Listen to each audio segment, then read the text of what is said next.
하나님은요, 약속을 지키시는 분이세요. 이거는 뭐 사실 이견이 없습니다. 뭐 이거는 뭐 더 설명할 것도 없어요. 하나님 뭐 약속을 지키신다는데 그걸 뭐 구구절절히 설명할 것도 아니고 당연한 거니까 이건 오늘은 금방 넘어가 보겠습니다. 반대로요, 내가 하나님께 하는 약속이 있어요. 하나님 앞에 약속해 본 적 있으시죠? 한 번도 없다. 그것도 문제야. 하나님은 내 편에, 이거 뭐 다 약속이잖아요. 내가 너를 복주겠다, 축복하리라, 사랑한다, 구원하겠다. 하나님은 다 약속을 지키시는데 우리가 하나님 편에 하는 그런 약속들, 가벼운 약속도 있겠지만요, 무거운 약속도 있습니다. 그 무거운 약속을 성경은 뭐라고 얘기하냐면 서원이라고 이야기를 해요. 제 어머니가 딸이 하나 있는데 아들이 갖고 싶으신 겁니다. 그러니까 시간이 지나고 세월이 지나도 아이가 생기지 않아서, 아들이 생기지 않아서 하나님 앞에 기도를 하는데 무겁게 기도를 하시는 거죠. 아들을 주시면 하나님께 드리겠습니다. 그 기도의 응답으로 하나님께서 저를 잉태하게 하셨고, 하나님께서 이제 저를 주셔서 이제 하나님 앞에 드릴 수 있도록 하셨죠. 이런 사람들이 신학교 가면 되게 많아요. 사무엘도 있고 오무엘도 있고요, 육무엘도 있고요, 다시 돌아와서 성이 한시야, 한사무엘도 있고, 제 동기 중에 있었거든요. 그런 사람들 되게 많습니다. 오늘 본문에 보면요, 사무엘이 그렇게 태어난 사람이잖아요. 한나가 서원을 했습니다. 우리 한번 보고 가겠습니다. 사무엘상 1장 27절에서 28절 우리 같이 합독하겠습니다. 시작. 이 아이를 위하여 내가 기도하였더니 내가 구하여 기도한 바를 여호와께서 내게 허락하신지라. 그러므로 나도 그를 여호와께 드리되 그의 평생을 여호와께 드리나이다 하고 그가 거기서 여호와께 경배하니라. 아멘. 그리고 한나가 서원을 지켰어요, 안 지켰어요? 지켰습니다. 그래서 사무엘은 그렇게 드려진 것 같았어요. 근데 반대되는 인물이 있어요. 하나님 앞에 서원을 했거든요. 무거운 기도를 했거든요. 근데 못 지켰어요. 누구냐면 야곱. 창세기 28장에 그 장자권을 받고 축복의 날이 시작될 줄 알았는데 광야의 날들이 펼쳐졌죠. 광야 가운데 돌베개 베고 자는데 꿈의 환상을 보는 겁니다. 사닥다리가 땅에서부터 하늘까지 연결되어 있는데 천사가 오르락 내리락, 아, 여기가 하나님의 전이구나, 하나님의 집이구나. 그래서 벳엘, 하나님의 집으로 그곳 이름을 짓는 것입니다. 그때 하나님 앞에 야곱이 세 가지 서원의 기도를 합니다. 하나님께서 내가 어디로 가든 지켜주시고 보호해 주시면 하나님께서 나의 하나님이 되실 것이요, 내가 세운 이 돌이 하나님의 전이 될 것이며 내가 하나님 앞에 11조를 드리겠습니다. 이게 뭐냐면 나를 어딜 가나 지켜주셔서 다시 이곳으로 돌아오게 하신다면 하나님께서 살아계신 것을 내가 알고 하나님을 평생토록 이렇게 섬기면서 살겠습니다 라는 그런 서원이었던 거예요. 근데 시간이 지났습니다. 삼촌 라반의 집에서 뭐 우여곡절 끝에 20년이란 세월이 지나 이제 나는 나의 분깃을 차지하고 나의 삶을 살렵니다 하고 나왔잖아요. 나오는 길에 뭐 여러 가지 사건들이 있었습니다. 형 에서를 이제 맞닥뜨려야 되잖아요. 장자권을 뺏었는데 야복강 나루터에서 씨름도 하고 등등등 잘 해결이 됐습니다. 그럼 이제 어디로 가야 돼요? 베델에서 하나님 만나고 베델에서 서원했잖아요. 그럼 어디로 가야 돼요? 어려운 질문인가요? 베델로 가야 되잖아요. 서원 지켜야 되잖아요. 근데 베델로 안 가는 거예요. 어디로 가요? 세겜으로 가요. 저기가 좋아 보이는 거야. 우리 저기 가서 살자. 거기서 아브라함이 아들 부자인데 딸이 하나 있었어요. 디나가 그곳에서 참 몹쓸 짓을 당합니다. 뭐냐면 약속을, 일단 그냥 쉽게 얘기할게요. 약속을 지키지 못했어요. 서원을 지키지 못했습니다. 그래서 그때 하나님이 또다시 인도하셔서 베델로 가라, 명확하게 방향을 제시해 주신 거예요. 자, 그러면 여기서 우리가 그럼 이렇게 생각해야 하나 할 수 있습니다. 내가 만약에 약속을 못 지키고 내가 만약에 서원을 못 지키면 나에게도 그러한 무시무시한 일이 일어날까? 그게 핵심이 아닙니다. 이게 협박이 아니에요. 그 야곱과 디나에게 있었던 일은 하나님께서 본보기 삼아 주신 것이고 그 일은 거기서 끝난 거예요. 그거를 말씀에 적어두시고 알게 하시고 읽게 하셔서 너희들은 약속을 지키는 삶을 살라. 우리에게 그렇게 똑같은 일이 일어날 것이 아니라 그만큼 서원과 약속의 무게감을 갖고 살라는 것입니다. 여러분, 그래서 끝까지 들으셔야 되는데, 하나님 앞에 약속한 것이 있으시거든, 하나님 앞에 서원한 것이 있으시거든 지키시는 은혜가 있기를, 저와 여러분이 되기를 예수님의 이름으로 축복합니다. 그래서 하나님 앞에 했던 약속, 하나님 앞에 서원이 떠오르길 축복합니다. 어떤 사람은 내가 약속해놓고도 잊어버려. 내가 서원해놓고도 까먹어. 아, 내가 이 기도를 했었네, 내가 저 서원을 했었네, 누군가는 해놓고도 까먹어요. 근데 참 희한하죠. 하나님이 그 약속을 시킨 것도 아니야. 내가 먼저 약속한 건데 하나님이 그 약속을 기억하셔서 주길 원하시는 게 있거든요. 내가 서원한 거고 내가 약속한 건데 그 약속을 하나님 앞에 지키면서 주실 축복이 있는 거예요. 그 여호와 이레가 있는 것입니다. 그래서 그 약속이 떠오르고 그 약속을 지킬 수 있게 되길 축복합니다. 그런데요, 핵심은 약속을 지켜라가 아니에요. 하나님 앞에 지킨 약속이 떠오르고 지켜라, 그 서원을 지켜라가 핵심이 아닙니다. 왜냐면요, 그 약속 또 못 지킬걸요. 장담은 아닌데 그 약속 지키기 어려울 거예요. 특히 인간의 죄성이 일하는 것 중에 사람은 사실 눈에 보이니까 지켜야 될 것 같아. 근데 하나님은 안 보이시잖아요. 그리고 왠지 이해해 주실 것 같아. 하나님이시니까, 사랑이 많고 인자하고 노하기를 더디하신 하나님. 그래서 왠지 안 지켜도 될 것 같아. 그래서 내가 아무리 약속을 떠올리고 지키려고 한들 안 지키게 될 수도 있어요. 그러면 약속을 하지 말아야 하는가?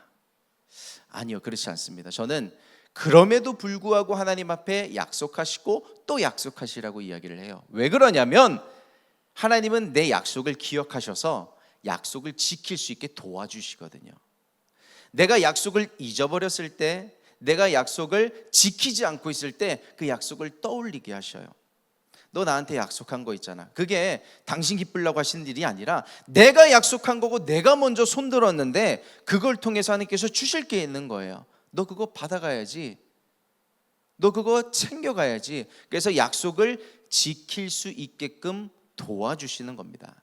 만약에 저희 어머니께서 서원을 그렇게 하셔놓고 딱 아들을 주셨는데 마음이 바뀌었어. 아, 목사도 좋은데요, 뭐 판사도 좋고 뭐 변호사도 좋고 또 좋고 기업가도 좋고 이런 것도 해보면 좋지 않겠습니까? 목사만이 뭐 하나님을 위해서 사는 것도 아닌데 뭐 상상도 되지는 않지만, 만약에 그렇게 하셨다면 하나님이 그래 뭐 그렇게 하라라고 하시진 않았을 것 같아요. 아들을 드리겠다고 서원한 그 기도를 끝까지 지킬 수 있게끔 도와주셨을 거라고 생각을 합니다. 여러분도 마찬가지예요. 하나님 앞에 어떤 약속을 하셨어요? 어떤 서원을 하셨습니까? 그거를 오늘 이 예배를 통해서 하나님께서 다시금 돕기를 원하십니다. 그 약속과 그 서원을 지킬 수 있게. 그래서 내가 약속을 못 지켜서 저주를 받는 게 문제가 아니라 약속을 지킴으로 말미암아 받을 것이 있기 때문에 오늘 그 약속을 다시금 떠올리게 하시고 상기시키시는 일들 가운데 아멘으로 또다시 순종하면서 나갈 수 있는 저와 여러분이 되기를 예수 그리스도의 이름으로 축복합니다. 그곳 가운데 내가 순종했을 때 발견할 수 있는 여호와 이레가 반드시 있게 될 것입니다. 기대가 돼요. 그래서 우리의 가운데 그런 간증이 또 넘쳐났으면 좋겠습니다. 그러고 나서 이제 사무엘이 좀 컸어요. 나이가 좀 됐습니다. 조금 한나의 서원대로 하나님 앞에 드린 인생이 됐는데, 그가 지금 어디 있냐면 성소에 있어요. 성소, 하나님을 예배하는 성소에서 먹고 자고 하고 있는 것입니다. 근데 그 당시에 이스라엘의 영적인 상황이 본문 가운데 적혀져 있는데 참 안타까운 상황이었죠. 우리 다시 한번 확인해 보겠습니다. 오늘 읽었던 3장 1절 말씀인데요, 같이 다시 한번 합독해 보도록 하겠습니다. 시작. 아이 사무엘이 엘리 앞에서 여호와를 섬길 때에는 여호와의 말씀이 희귀하여 이상이 흔히 보이지 않았더라. 사사기 다음이잖아요. 사사시대 말기였어요. 이스라엘 백성들뿐만 아니라 선지자들을 포함하여 이스라엘 백성들이 심각하게 영적으로 타락했던 시기였습니다. 그래서 이상이 흔히 보이지 않았더라라는 것은 기적도 안 일어나 어떤 표적도 안 보여 하나님의 말씀도 들려지지 않는 상황. 뭐 어렵지 않은 이야기니까 쉽게 해석이 되시죠. 이상이 흔히 보이지 않았더라. 근데요, 생각해 볼 게 있어요. 그럼 하나님이 숨어 계셨어요? 하나님이 일부러 말씀을 뚝 끊으신 것일까요? 아니요. 아니에요. 전화기를 끄는 건 하나님 편이 아니라 이스라엘 편이었어요. 선지자들이 타락했고요. 이스라엘 백성들이 들으려고 하지 않았기 때문에 이상이 흔히 보이지 않았던 겁니다. 하나님은 문제 없어요. 여러분, 하나님은요 살아계십니다. 그때나 지금이나 하나님은 여전히 동일하시고 여전히 살아계십니다. 여전히 동일하셔서요, 지금 이 시대를 보세요. 기적이 일어나는 것 같나요? 표적이 일어나는 것 같나요? 여전히 동일하셔서 기사와 이적과 표적으로 일하시는 분이 하나님이십니다. 할렐루야. 그 믿음이 있으시게 되기를 축복합니다. 그러니까 선지자들조차 들으려고 하지 않았고 믿으려고 하지 않았고 보려고 하지 않았던 거예요. 그래서 이상이 흔히 보이지 않았던 겁니다. 이 시대는 하나님 일하시지 않으셔. 그거는 하나님 편에 문제가 있는 게 아니라 보지 않으려고 하는 나에게 문제가 있는 거예요. 어떤 사람들은요 이신론을 이야기합니다. 시계가 있어요. 시계를 만들고 시계 만든 사람이 우리가 누군지 알게 뭐야? 그럼 시계가 돌아갈 수 있게끔 만들어 놓고 주인이 보이지 않는 것처럼 하나님은 이 세상을, 그러니까 하나님이 계신 건 인정. 하나님께서 이 시스템을 만들어 놓고 알아서 잘 돌아가게끔 해놓으신 다음에 하나님은 사라지셨다라고 주장하는 게 이신론이잖아요. 은사중지론. 아니 예언도 있고 환상도 있고 기적도 병든 자도 일어나는 신유와 어떤 치유의 기적들이 있는 거는 인정, 있었다라는 거죠. 성경 안에 그 시대에 있었다라는 것인데 보려고 하지 않으면 보여지지 않는 겁니다. 들으려고 하지 않으면 들리지 않는 거예요. 오늘 우리 안에 눈이 열리고 귀가 열리고 하나님의 기적을 선언하고 말할 수 있는 그 믿음이 회복되길 예수님의 이름으로 축복합니다. 지금 21세기예요. 2026년이에요. AI 과학과 기술이 발달한 세대에 하나님께서 일하시지 않는 것은 과학이 발달했기 때문입니다? 아니요. 내가 보려고 하지 않기 때문이에요. 내가 기대하지 않기 때문입니다. 하버드 부모들의 자녀 교육법이라는 책 가운데 여러 가지 케이스 스터디가 나오는데 거기에 한 목사님 가정이 나와요. 그 목사님 가정의 스토리를 제가 알고 있는 게 뭐냐면 그 목사님이 이제 원래 처음부터 목사가 아니셨고 수학 교사셨는데 컴퓨터 공부를 더 하고 싶으셔서 미국으로 유학을 가신 거예요. 그때 자녀가 셋. 상상이 되세요? 그러니까 막 물질이 넘쳐나서 내가 이거 어디다 쓸까? 미국 가서 공부나 해야지가 아니었어요. 힘들고 어려운 중에 가족들을 다 데리고 공부하러 가신 거예요. 얼마나 힘들까? 생계를 유지하면서 자녀들을 키우고 공부도 하셔야 되는데 삶이 너무 힘든 거예요. 그래서 주변에서 이제 추천을 받아서 세탁소까지 운영을 하시는 겁니다. 그러면서 공부하고 자녀들 교육시켜 먹여 삶이 너무 힘든 거예요. 그래서 하나님 앞에 원망 섞인 기도를 하셨다고 합니다. 애가 셋이라 그랬잖아요. 하나님, 우리 가족에 또 한 명의 자녀를 주신다면 내가 하나님 살아계신다는 걸 믿겠습니다. 하나님 살아계신다면 내 인생이 이렇게 힘들래야 힘들 수가 없습니다. 근데 왜 기도를 그렇게 했냐면 자녀 셋을 낳고 이제 더 이상 자녀를 낳지 않겠다는 선언으로 수술을 하신 거예요. 그러니 그 상황에 자녀를 주시면 하나님이 계시다는 것을 믿겠다는 게 맞는 기도예요? 안 맞는 기도지. 안 믿겠다는 거예요. 하나님 이런 일이 일어나지 않을 거니까. 근데 어느 날 그 아내분이 속이 이상한 거예요. 메스껍고 암인가 해서 병원을 갔는데 암은 무슨 잉태가 된 거예요. 그래서 병원에서 별 이야기를 다 하죠. 이제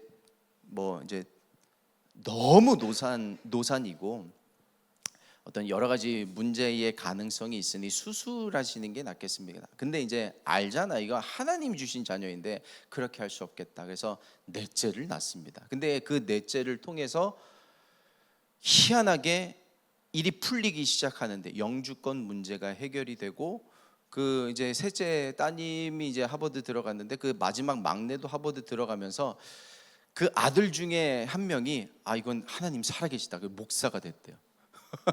그리고 아들이 먼저 목사가 되고 본인도 이제 신학을 하셔서 그 다음에 아버지도 목사가 되신 이야기. 그러니까 세상은 이야기하잖아, 하나님 전화기 꺼놓고 쉬고 계셔. 이 시대에는 기적이 일어나지 않아. 보려고 하지 않으면 안 일어나는 거예요. 저는 요즘 신방을 들어가고 누구를 만나고 하면서 제 믿음을 점검하세요. 내가 정말 믿음이 있는가? 기적이 일어날 것을 오성훈 목사 네가 믿는가라는 질문을 하시는 것 같아요. 그래서 주님, 제가 믿습니다. 기적이 일어날 것을 믿습니다. 손을 얹고 안수하며 예배드리는 그 각 가정 가운데 하나님의 그냥 축복이 아니라 하나님께서 살아계시는 것을 볼 수 있는 기사와 이적과 표적이 나타나 하나님께 큰 영광을 돌리기를 원합니다. 그런 기도를 하게 하세요. 나는요, 여러분 어떠세요? 나는 하나님께서 내 인생에 기적을 일으키실 것을 믿는가? 성경 안에서 갇힌 믿음이 아니라 내 삶 가운데 새 일이, 기적이 일어날 것을 믿는 믿음이 있게 되기를 예수 그리스도의 이름으로 축복합니다. 그래서 하나님을 경험하는 세대가 되길 소망해요.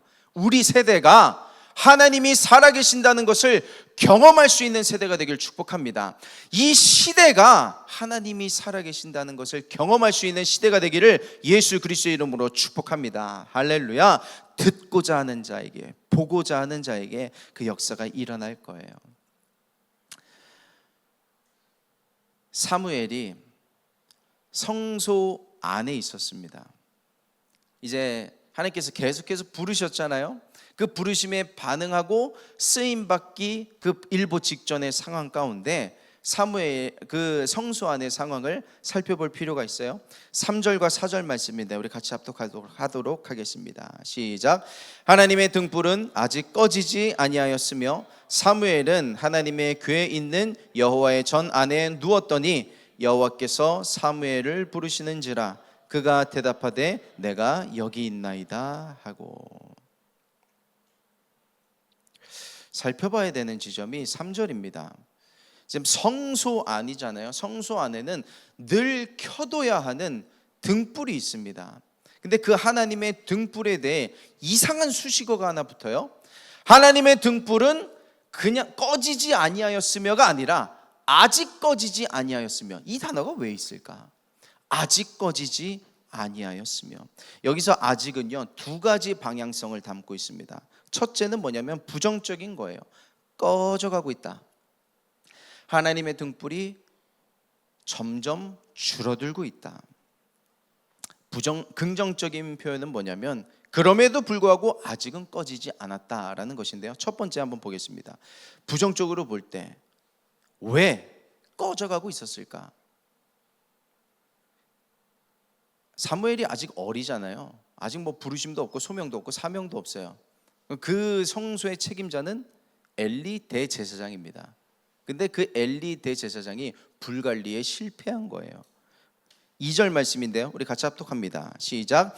엘리의 눈이 점점 어두워가서 잘 보지 못하는 그때에 그가 자기 처소에 누웠고.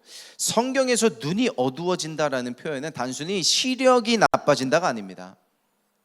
영적으로 점점 무뎌져 간다.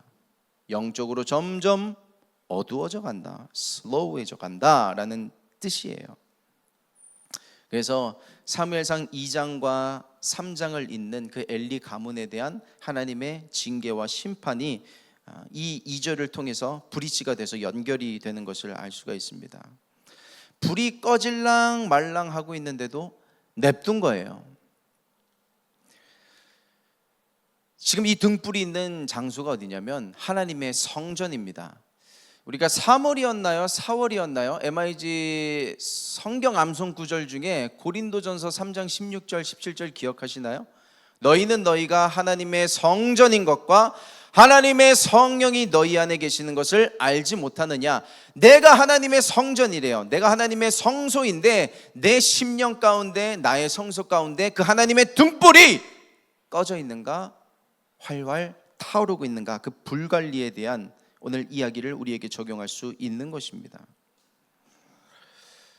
내 불이 아직 꺼지지 않은 것은요, 어쩌면 내가 잘해서가 아닐 수 있어요. 꺼지지 않을 수 있도록 하나님께서 붙잡고 계셨기 때문에 그 등불이 꺼지지 않는 것이지 하나님의 은혜인 거예요.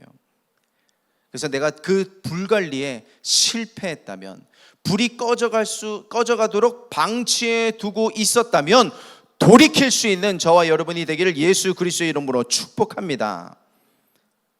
그리고 그 불관리뿐만 아니라 죄 가운데 있는 자 오늘 돌이키십시오. 하나님의 등불을 오늘 이야기하잖아요. 그런 죄가 있어요. 물론 우리가 모르는 죄, 그것도 안타까운데 알고 있음에도 불구하고 방치하고 있는 죄, 오늘 회개하십시오. 오늘 회개하세요. 엘리 대제사장은 불관리를 하지 않은 죄, 그 영적인 직무를 다하지 않은 죄를 하나님께서 책망하시는 거예요. 자, 뒤의 이야기를요, 오늘 이 지점으로 끌어와서 먼저 이야기를 해보도록 하겠습니다. 우여곡절 끝에 사무엘이 하나님의 음성을 들었어요. 그러고 나서 했던 첫 번째 사역이 뭔지 아세요?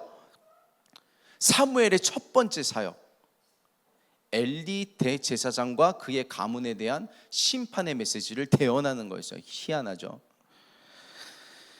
12절, 13절, 14절 말씀 우리 같이 합독하겠습니다. 시작. 내가 엘리의 집에 대하여 말한 것을 처음부터 끝까지 그 날에 그에게 다 이루리라. 내가 그의 집을 영원토록 심판하겠다고 그에게 말한 것은 그가 아는 죄악 때문이니, 이는 그가 자기의 아들들이 저주를 자청하되 금하지 아니하였음이니라. 그러므로 내가 엘리의 집에 대하여 맹세하기를 엘리의 집의 죄악은 제물로나 예물로나 영원히 속죄함을 받지 못하리라 하였노라 하셨더라. 14절에요, 무서운 말씀이 있어요. 영원히 속죄함을 받지 못하리라. 먼저 이야기하지만 이거 겁을 드리려고 혹은 저와 여러분의 죄에 대해서 속죄함을 받지 못할 거다라고 말씀드리는 게 아닙니다. 그 전제를 하고 갈게요. 엘리의 아들들이 무슨 죄를 지었는가는요, 길어지니까 직접 성경으로 확인하세요. 말도 안 되는 죄를 짓습니다. 성전에서 또 성전 알기를, 하나님 알기를 우습게 여겼어요. 성소를, 교회를 우습게, 하나님을 우습게 여긴 죄, 하나님을 향한 경외심이 없던 거였습니다. 지난 금요일에 MIG 우리 금요기도회 하면서 우리 앞에 성경 공부하잖아요. 그러면서 그 출애굽기 19장 그 지점에서 그런 이야기를 나눴었어요. 하나님이 십계명을 주시기 전에 이스라엘 백성들을 시내산으로 초청하시거든요. 근데 선을 그어두세요. 여기까지, 이 선은 넘어오면 안 돼. 모세 너만 넘어와야 돼. 모세와 대화하시는 중에도 계속해서 점검하세요. 넘어오려고 하는 사람이 있어. 선을 넘어오려고 하는 자들이 있는데 그들 가서 조심시켜라는 이야기를 합니다. 우리에게 하나님은요, 사랑의 하나님이 맞아요. 구원의 하나님이시고 늘 은혜 베풀어 주시는 하나님은 맞는데, 그 하나님이 너무 커서 우리는 때로는 하나님이 너무 작아, 하나님이 너무 두렵지도 않고요, 떨리지도 않아요. 하나님이 너무 편해질 때가 있어요. 그래서 우리가 늘 하나님에 대해서 이렇게 은혜로, 사랑과 감사함으로 바라봐야 되는 것도 필요합니다. 그게 기본입니다. 뭐냐면 은혜가 중요하지 율법이 중요한 건 아니거든요. 그렇지만 그럼에도 불구하고 율법이 중요하지 않다는 것도 아니에요. 우리는 하나님에 대한 경외함과 두려운 마음이 필요한 거예요. 근데 엘리와 그의 아들들은요, 마음이 굳어졌어요. 어디까지 굳어졌냐면 회개할 수 없는 지경에까지 이른 것입니다. 어쩌다 그랬을까요? 방치, 죄에 대한 방치. 그래서 제가 전제를 깔았잖아요. 영원히 속죄함을 받지 못할 것이다가 우리에게 해당되는 것은 아닐 것이다라고 말씀을 드리는 것은 제사장 가문 한정이고요. 또 아까 그 야곱의 가문 디나의 사건처럼 본보기로 보여주시는 거예요. 우리는 지금 은혜의 시대에 살고 있음에 감사합니다. 내가 받아야 할 죄는요, 예수 그리스도와 또 성경의 많은 선조들이 미리 당했어요. 우리는 그 길을 가지 않을 수 있도록. 성경은요, 뭐를 짚고 있냐면요, 죄가 문제가 아니라는 거예요. 죄가 문제죠. 근데 죄가 문제가 아니라 죄를 내버려둔 게 더 큰 죄다라고 이야기하는 겁니다. 죄를 방치한 것, 죄를 금하지 않은 것. 엘리의 아들들도 문제지만 엘리의 문제점을 지금 성경이 하나님이 지적하고 있는 거예요. 아들들이 잘못을 했을 때 징계를 해서라도 그치게 했었다면요, 이렇게까지 되지는 않았을 것입니다. 그래서 우리가 예배를 통해서, 말씀을 통해서 내 죄에 대한 브레이크가 계속해서 걸리는 것이 축복이에요. 욥이라고 하는 사람 알죠? 욥기의 욥은요, 자녀들이 뭐 생일 잔치를 벌이고 파티를 벌였을 때 혹여나 범죄했을까봐 10명이었잖아요 자녀가. 번제를 자녀의 인원수대로 드렸습니다. 그냥 한 번의 번제로 자 예배에 다 참여해, 니네 속죄하고 회개하고 퉁친 게 아니라 자녀 한 명당 한 번의 예배로 하나님 앞에 속죄할 수 있게끔 자신의 자녀에 대한 영적인 단둘이를 잘했던 사람이 욥이었어요. 근데 엘리는요, 하나님의 그 자기의 자녀들을 하나님보다 더 소중히 여겼던 거예요.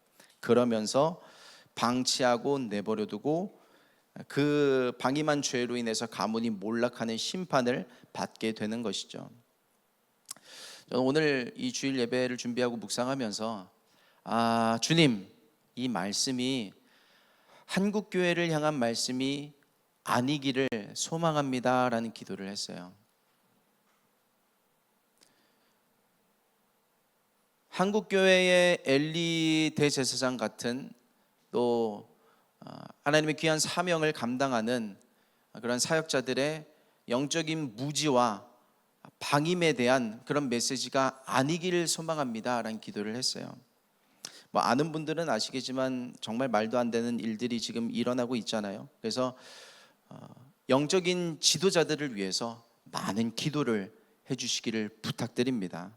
저는 늘 생각하는 게 1519년에 마틴 루터의 종교개혁이 있고 나서 천주교에서 우리 기독교가 개신교로, 프로테스탄트로 나왔잖아요. 저는 이 기독교에도 또 다른 개신교가 언젠가는 나오지 않을까라는 생각을 해요. 이렇게 되다가는. 근데 저는 기도하면서도 묵상하면서도 한편으로는 그렇게 생각을 합니다. 한국 교회에 그럼에도 불구하고 사무엘과 같이 사용하시는 목사님들이 있기 때문에, 그럼에도 불구하고 그렇게 사무엘처럼 기도의 사명을 감당하는 성도님들이 있기 때문에 한국 교회는 망하지 않을 것이다. 서울 대치순복음교회와 MIG에게도 그런 사명을 감당할 수 있는 깨어있는 사람이 있게 되기를, 그 사람이 저와 여러분이 되기를 예수 그리스도의 이름으로 축복합니다. 오늘 이 지점에서 우리가 회개할 때 용서받지 못할 죄는 없어요. 하나님이 말씀으로 사인 주실 때 너 거기서 스탑해, 너 거기서 멈춰, 지나간 세월이 족하도다, 내가 오늘 너에게 또 한 번 기회를 주노니 그 등불을 다시 한번 밝히고 회개함으로 일어설지어다 하는 그 말씀을 내 말씀으로 받고 다시금 일어설 때 우리의 등불이 회복되는 은혜가 있을 줄 믿습니다. 우리가 불 받고 뜨거워지고 그 불을 전하고 남을 살리고 다 좋은데 먼저 내 안에 있는 문제부터 해결해야 되지 않겠어요? 우리가 뭐 어떤 문제가 해결되고 응답받고 빵빵 터지는 거 다 좋은데 나와 하나님과의 관계가 먼저 아니겠어요? 뭐가 중요한데요? 하나님 앞에 언제 마지막으로 회개하셨어요? 하나님 앞에 언제 마지막으로 그 말씀 앞에 순종하셨어요?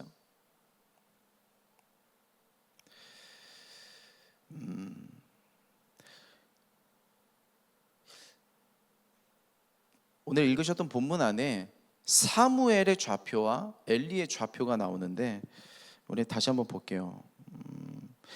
사무엘이 어디 있었냐면 3절 제가 읽어드릴게요. 아까 읽었으니까 하나님의 등불은 아직 꺼지지 않았으며 사무엘은 하나님의 궤에 있는 여호와의 전 안에 누웠더니 사무엘은요 하나님의 궤가 있는 하나님의 전 성소에 누워 있었습니다. 2절에 보면요 엘리는요 하반절을 보세요. 그가 자기 처소에 누웠더니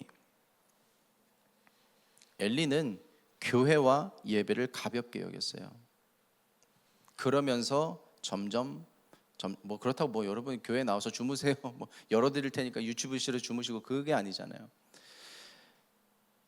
내가 하나님의 성전을 하나님의 교회와 하나님의 예배를 또 하나님과의 관계를 소홀하게 여겼던 그 어떤 부분들이 있다면 오늘 기도하는 중에 그 관계가 회개함으로 다시금 회복되는 은혜가 있기를 예수님의 이름으로 축복합니다. 오늘 브레이크를 잡고 다시금 하나님을 향한 방향으로 시작하는 날이에요. 오늘 그 방향이 회복되는 은혜가 있기를 예수님의 이름으로 축복합니다. 오늘 그 방향을 회복하지 못하면 가던 방향으로 죄의 방향으로 그냥 계속 엑셀 밟으면 사실 저도 뭐 이런 얘기 안 해도 돼요. 뭐 죄에 대한 얘기 회개하라면 뭐 듣기 안 좋을 수도 있잖아요. 근데 뭐 말씀에 있는 거 하나님께서 묵상하게 하신 거 해야죠. 그리고 이게 저는 늘 이야기하지만 모든 메시지와 설교가 여러분들 이렇게 하세요만이 아닙니다. 저에게 하는 메시지이기도 해요.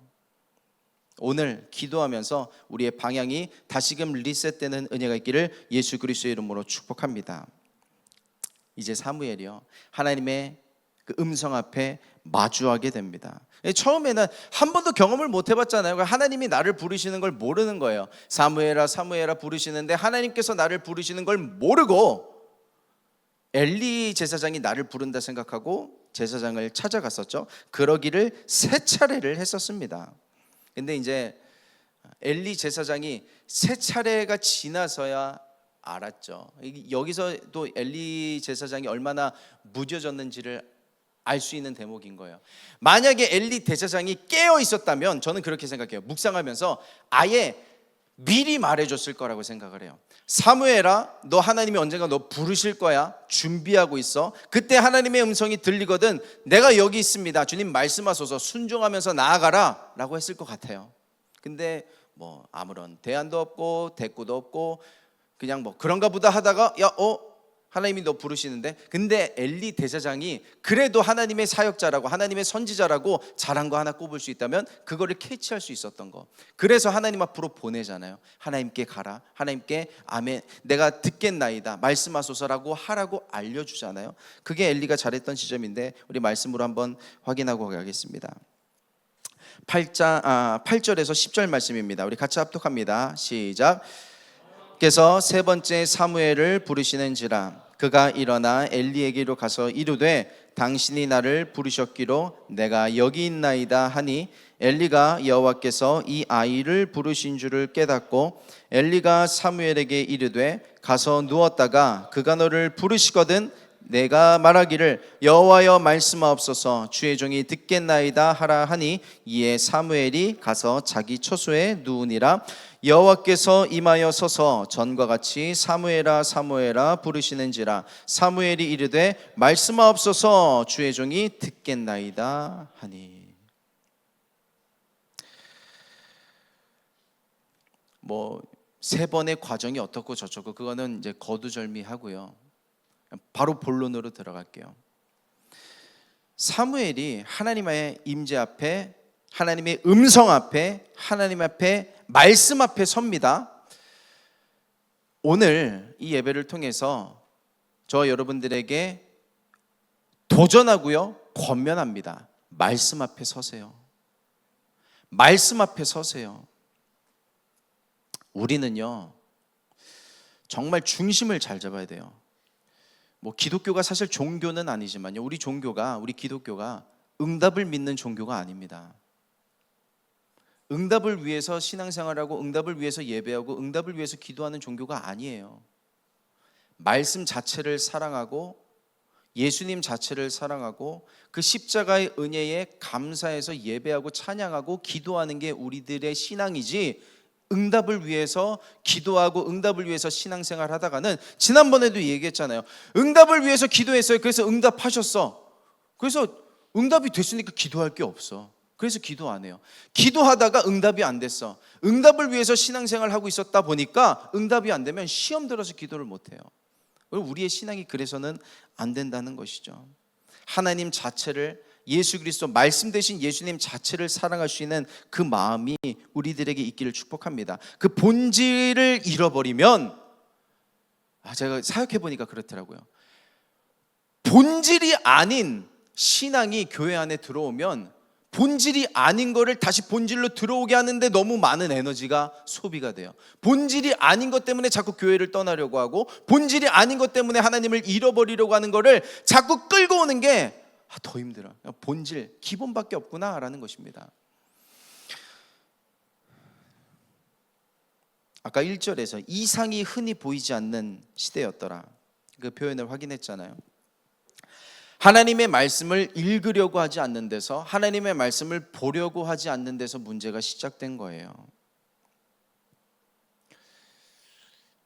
하나님의 음성을 어떻게 듣나요? 우리가 직접적으로 성은아 하시는 그 하나님의 음성으로 직접 들으면 좋은데, 그런 일도 분명히 있습니다. 그런 하나님의 음성도 들리길 축복합니다.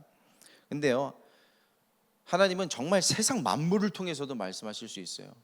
누가 그러지? 나 기억이 안 나는데, 지나가는 꽃을 보고 하나님 살아계셔. 정말 그런, 우리 MIG 안에 있는데 내가 누군지 까먹었어요. 나무를 보고도, 하늘을 보고도 하나님 살아계시는구나, 나에게 말씀하시는 것을 느낄 수가 있고요.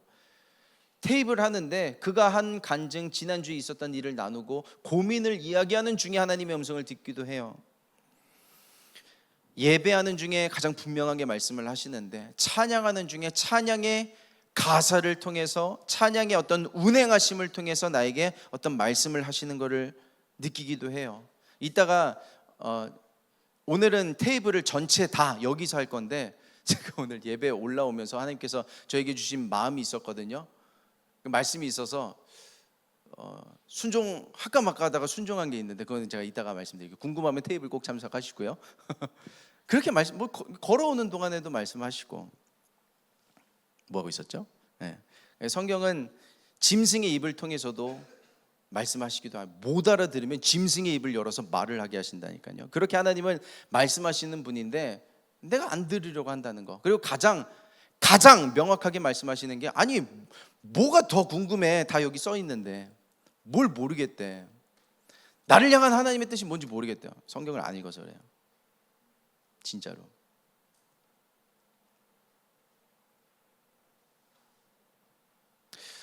저 말씀 앞에 서는데요, 일주일에 한 번씩 예배 드립니다. 설교 듣잖아요.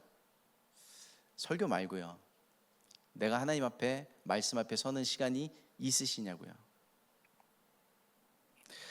책을 읽고 변화되고 어떤 강의를 듣고 변화되는 거 좋습니다. 근데 그 변화가 시작된 근본의 지점을 보면요, 나쁘다라고 말할 수는 없는데 거기서 시작돼서 너무 멀리 가면 좀 불편해요. 우리는 크리스찬이기 때문에 말씀이 원동력이 되고, 말씀에서 시작된 변화에 이것도 저것도 참고해서 우리가 발전해 나가고 훈련돼 나가는 거지, 세상적인 거 끌어다가 나를 개발시키고 세상 사람과 똑같습니다. 나쁘다고 말할 수는 없는데 우린 크리스찬이잖아요. 크리스찬 자체가 구별된 사람이란 뜻인데 그리스도인이잖아요. 우리는 말씀 없이 어떻게 구별이 되겠어요?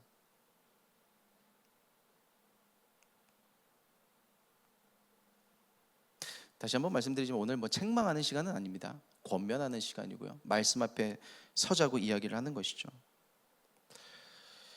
설교가 아니라 말씀 앞에 서는 시간, 그리고 여러분 예배도 마찬가지예요.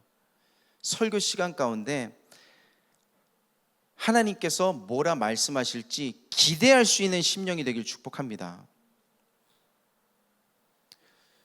참 희한한 게 뭐냐면, 엘리야라고 하는 사람이 다 차치하고 이렇게 힘들고 지쳐서 로뎀나무 아래 쓰러져 있을 때 어떻게 회복이 돼요?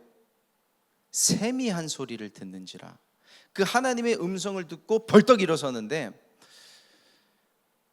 하나님이 예배 가운데 어떻게 일하시기도 하냐면, 사실 이런 표현은 좀 저렴하지만 까놓고 얘기해 봅시다. 지금 설교 시작해서 지금까지 100%다 알아듣고 다 이해하고 다 흡수한 사람이 있을까요? 없어요. 대부분 이제 다 놓치고 흘러갈 거예요. 근데 막 이렇게 오성훈 목사가 침 튀기면서 크게 얘기한 파트도 아니었는데, 그냥 읊조리고 있는 어떤 한 부분에 그 성령께서 운행하시면 내 심령이 훅 하고 박혀요. 아, 나에게 하시는 말씀이구나. 그 말씀 한 꼭지 가지고도 삶이 변화되기도 한다고요. 말씀을 기대하고 예배를 기대하면서 나아갈 때 하나님께서 우리에게 주시고자 하는 일들이 있습니다. 그래서 매 예배에 그런 기대감을 가지고 말씀 앞에 설 수 있는 저와 여러분이 되길 예수님의 이름으로 축복합니다. 하나님의 뜻을 알려주세요 해서 말씀을 통해서, 예배를 통해서 하나님께서 풀어주기를 원하시는데, 말씀하세요 해놓고 나는 귀를 닫고 뭐 졸려서든 피곤해서든 기타 등등등 안 들으려고 한다는 것, 이상이 흔히 보이지 않더라. 그게 그 시대의 이야기가 아니라 내 이야기다라는 거예요.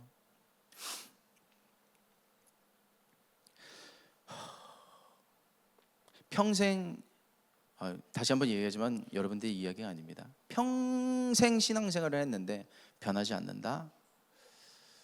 저는 그 신앙이 말씀이 아니라 나를 믿기 때문이라고 생각을 해요. 그러니까 내 욕망이 신앙인 거야. 내가 바라는 응답이 내 신앙인 거고, 뭐 나쁘다라고 말할 수는 없습니다. 근데 바뀌어야 돼요. 정말 바뀌어야 됩니다. 정말 안 되겠으면, 내가 말씀 앞에 설 수 있는, 또 기도 앞에 설 수 있는 게 안 되겠으면 그 힘을 달라고 기도하셔야 돼요. 내가 말씀을 읽을 수 있는 마음을 주시옵소서, 기도할 수 있는 힘을 주시옵소서. 그 기도를 하셔야 그 힘이 생겨요. 우리의 의지 오래 못 갑니다. 만약에 말씀 없이 기도 없이 어디론가 열심히 가고 있다, 되돌아오려고 써야 하는 시간이 더 많아질 거예요. 만약에 제가 그런 상황과 형편이라면요, 저 이러다 망합니다. 말씀 없이 기도 없이 열심히 달려가는 그 어떤 사역, 목회, 제 인생 이러다 망해요. 제 사역이 망하는 거 둘째치고 인생이 망하고 가정이 망할 수 있어요. 세상을 이기라고 우리를 크리스찬으로 불러주셨는데, 세상은커녕 우리가 내 문제 하나 제대로 감당하지 못하는데요, 복음이 힘이 없어서가 아닙니다. 이상이 흔히 보이지 않기 때문입니다. 결국은 나 때문인 거예요. 하나님의 말씀을 소중히 여기잖아요. 사무엘이 하나님의 음성을 소중하게 여깁니다. 말씀하소서, 주의 종이 듣겠나이다. 그 사무엘의 인생을요, 하나님이 신원해 주십니다. 우리가 본문 안에 담겨 있지는 않았지만요, 오늘 그 마지막 부분을 읽고 말씀 마칠 건데요, 19절과 20절입니다. 사무엘상 3장 마지막 부분에 있어요. 19절과 20절 같이 합독하도록 하겠습니다. 시작. 사무엘이 자라매 여호와께서 그와 함께 계셔서 그의 말이 하나도 땅에 떨어지지 않게 하시니 단에서부터 브엘세바까지의 온 이스라엘이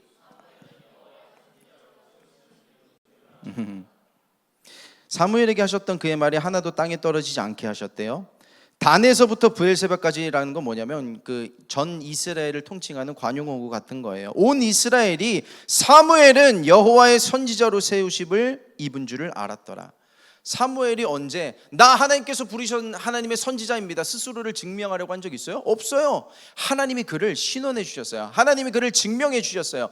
하나님께서 사무엘이 그의 음성을, 하나님의 음성을 소중하게 여기는 사람이라는 것을 증명해 주셨어요. 하나님의 말씀을 소중히 여기고 하나님과의 관계, 기도의 시간을 소중히 여기면 하나님이 그 사람을 신원해 주십니다. 아브라함과 사라가 아이가 없었잖아요. 그 당시에 아이가 없었다는 것은 저주받아서 그래, 조롱의 대상이기도 했었습니다. 근데 하나님의 약속, 그 말씀을 그대로 믿는 아브라함과 사라를 하나님께서 신원해 주셨잖아요. 이스마엘이 아니라 이삭으로 신원해 주셨잖아요. 그 음성이, 말씀이 결코 헛되지 않았다는 것을, 믿음의 조상이라는 것을 인정해 주셨잖아요. 아브라함과 사라가 어떻게 열심을 내야 자기를 증명하겠어요? 우리가 마찬가지라는 거예요. 여러분의 그 질병 앞에, 여러분의 그 문제 앞에, 여러분의 그 고난 앞에, 여러분의 그 믿음과 신앙을 뭐로 증명하겠어요? 말씀 앞에. 내 악도 아니에요, 내 깡도 아니에요. 말씀 앞에 섰을 때, 기도 앞에 섰을 때 그냥 하나님이 신원해 주시는 거예요. 그게 하나님의 일하십니다. 내가 뭘 해서가 아니라 그건 내 의죠. 내가 뭘 해서가 아니라 하나님께서 하시는 그 의. 하나님을 사랑하겠다고, 말씀 앞에 서겠다고, 기도하겠다고 결단한 저와 여러분 앞에 수치가 굴러가게 될 줄 믿습니다. 내 인생에 찾아온 그 물질과 질병과 관계의 문제들, 여러 가지 고난이 굴러가는 은혜가 있게 될 줄 믿습니다. 크리스찬의 수치는요, 뭐가 없고 뭐가 안 되고 실패하는 게 수치가 아니에요. 불관리를 실패하는 게 우리의 수치입니다. 오늘 그 좌표를 회복하길 축복합니다. 말씀 앞에, 기도 앞에 서서 우리가 말씀을 읽고 기도하면, 정말 이것만 하고 마칠게요. 감정에 너무 집중하지 마세요. 내가 말씀 읽고 뜨거워지거나 기도하면서 찬양하면서 내가 어떤 울컥하거나 어떤 뭔가 막 이게 뜨거워지는 것 같아라는 감정이 중요한 게 아닙니다. 그 자체가 소중한 것이고, 그 안에 가만히 영적으로 분별해 보면 하나님의 성령의 운행하심이 느껴져요. 오늘 기도하는 중에, 찬양하는 중에 그 성령의, 내 감정이 아니라 성령의 운행하심에 반응하실 수 있는 저와 여러분이 되기를 예수님의 이름으로 축복합니다. 오늘 영이 일어설지어다, 영이 회복될지어다, 등불이 환히 밝혀질 수 있는 오늘 저와 여러분이 되기를 예수 그리스도의 이름으로 축복합니다. 우리 같이 기도하겠습니다.